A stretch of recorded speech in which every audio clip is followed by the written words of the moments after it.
The top 3 foods for weight loss.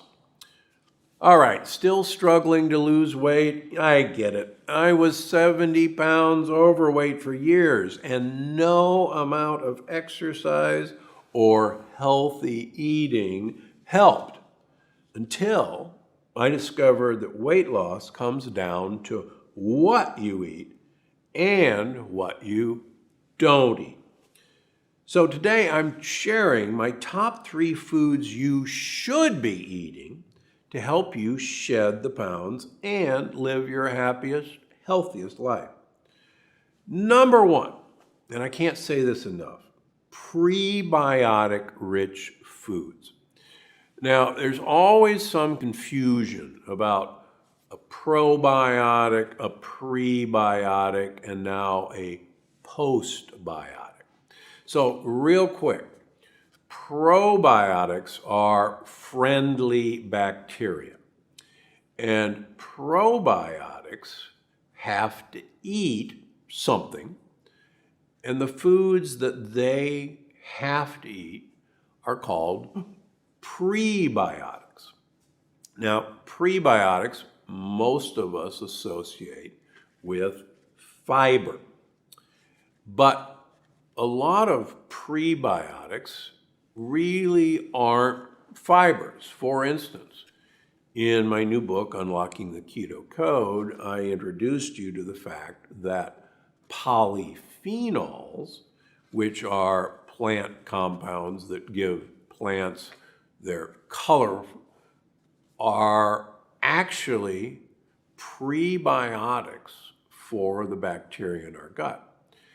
And with each passing year, evidence is accumulating that these polyphenols may in fact be the most important part of prebiotics that we've neglected over fiber per se.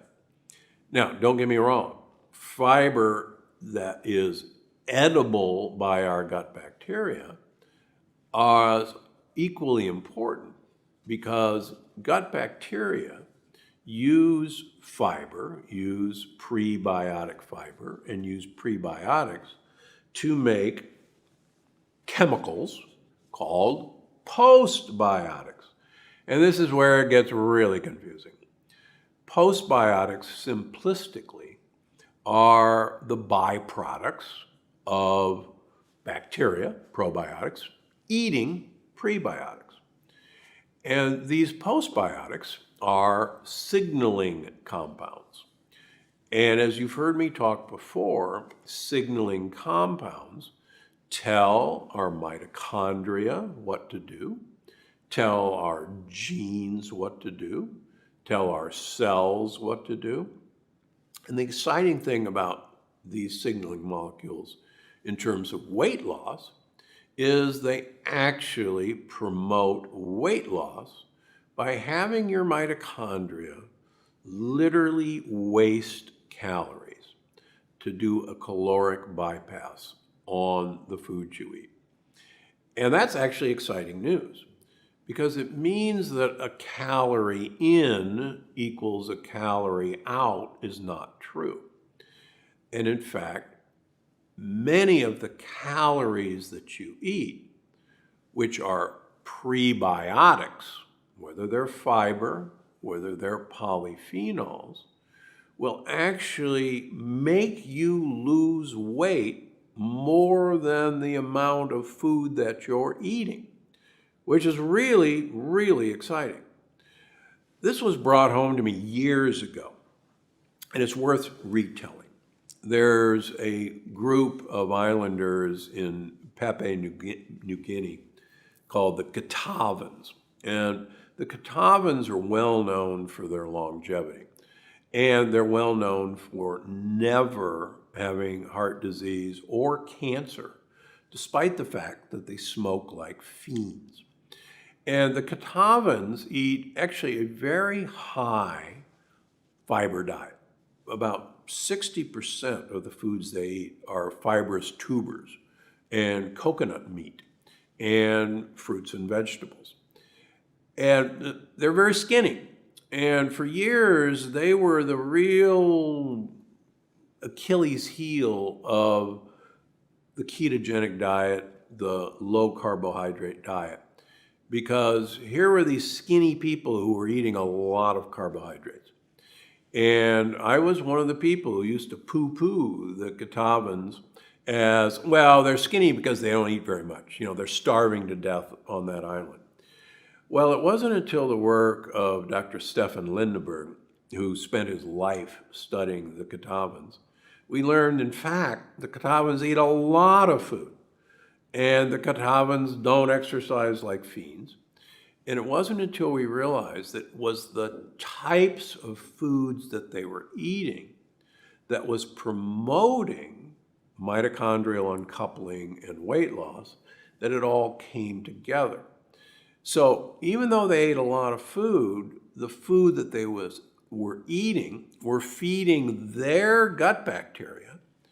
Their gut bacteria were eating a lot of the calories that they were eating and keeping it for themselves. And then they were making more compounds that additionally help people lose weight. So, long story short, the more fiber-rich foods you get in your diet, the more polyphenols you get in your diet by eating brightly dark-colored vegetables, by using spices. Spices are dense in polyphenols. And so anytime you can add fiber and polyphenols, you're going to have a weight loss benefit. You can use spices in everything. One of the easy ways to get these compounds into your diet is to make a smoothie. It's really easy to get fiber tasty in smoothies. Now, there are a lot of fiber supplements out there, but beware, a number of fiber supplements, like Metamucil, for instance, are loaded with sugar, or if they're low calorie or no sugar added, they use sucralose, which is Splenda, or any of the other artificial sweeteners, which, believe it or not, kill off your friendly bacteria. So please be careful about fiber supplements. It's much easier to add fiber to your diet. One of the easiest fibers to add to your diet is inulin. And inulin is present as a powder. It has a slightly sweet taste. You can put it in your smoothies. You can add it to your vegetables. There are inulin-rich vegetables: asparagus, Jerusalem artichokes, sometimes called sunchokes, the chicory family, like radicchio, like Belgian endive, like frisee, rich in inulin. So the more of these sorts of vegetables you get in your diet, the easier it is to do this. Second best food to add to your diet is avocados. I can't say this enough. Do not be afraid of fat. Contrary to popular belief, eating an avocado a day does not make you fat. In fact, avocados do exactly the opposite. I have an entire video entitled, "Does This Food Make You Fat?" about avocados here on YouTube. Avocados actually help you burn calories. Avocados help you absorb the nutrients in food. In fact, there's a very famous study of having people eat salads with and without an avocado.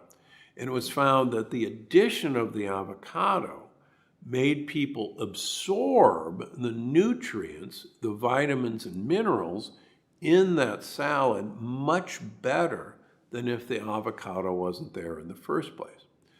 Avocados have great monounsaturated fat.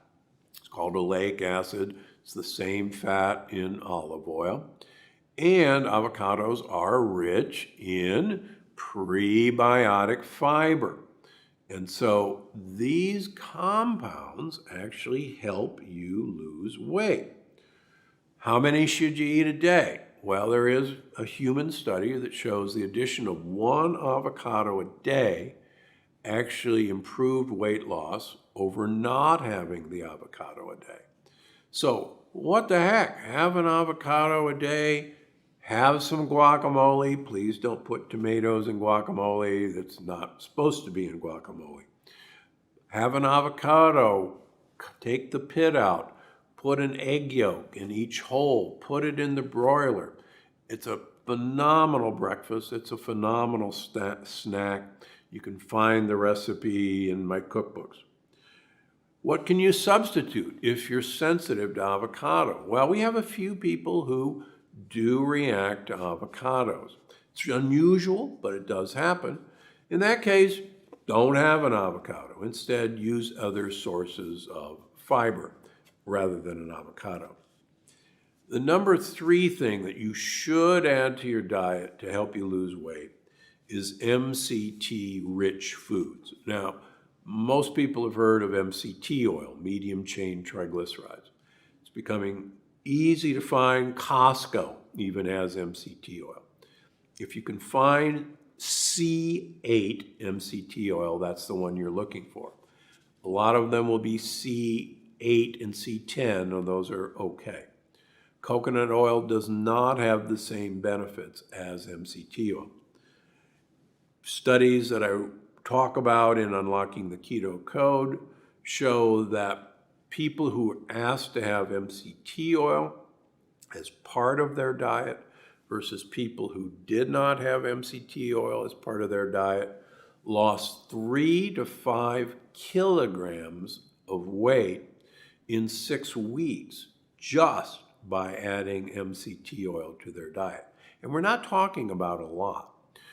Probably 3 tablespoons a day will do it for most people. Now, the other great news is that MCT oil is present in goat and sheep products. So goat yogurt, sheep yogurt, goat kefir, sheep kefir, goat cheese, sheep cheese. 30% of the fats in these products are medium chain triglycerides. So what an easy way to add MCT to your program without the oil, just have some goat products. And what a wonderful way to lose weight by having yogurts and cheeses from goats and sheep. This next one is sure to surprise you. If you eat the right kinds of fat, and if you eat them during the right times, and you don't eat fats with refined carbohydrates, fats can actually help you lose weight.